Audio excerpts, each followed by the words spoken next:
রাখাইনে করিডোর দেওয়াটা কি তাহলে এটাই যে আমেরিকাকে খুশি করার জন্য আমেরিকা এবং ডক্টর ইউনূস সরকারের একটা ডিল ছিল? আর নাহলে জাতিসংঘের মহাসচিব আসার পরে এই আওয়াজটা তোলা হয়েছে বাংলাদেশের, মানে হাটে ঘাটে রাজনৈতিক দল সবাই যখন এটার ভেটো দিল তখন গভর্নমেন্ট বলেছে যে তারা এই কাজটা করছে না।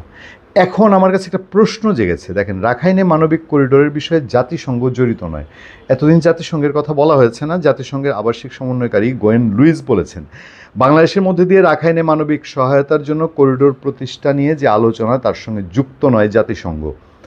তারা একটা প্রেস কনফারেন্সে এটা বলেছেন। যে কোনো ধরনের আন্তঃসীমান্ত সম্পর্ক উন্নয়নের উদ্যোগ, সংঘাতের কারণে ক্ষতিগ্রস্ত লোকদের সহায়তা করার জন্য যে কোনো ধরনের উদ্যোগকে স্বাগত জানাই। আচ্ছা, এই করিডোরে জাতিসংঘ যদি জড়িত না থাকে তাহলে জাতিসংঘের নামটা জড়িয়েছে কে? ভেতরে ভেতরে তলে তলে উস্কানি দিয়ে বলে দেওয়া হয়েছে যে একটা একটু টেস্ট কেস ছাড়ো তো মাঠে, যে এরকম সরকার করিডোর দিতে যাচ্ছে, জাতিসংঘের এখানে জড়িত আছে, এটার ফলাফলটা রিয়াকশানটা কী হয় ওইটা দেখতে চেয়েছিল গভর্নমেন্ট।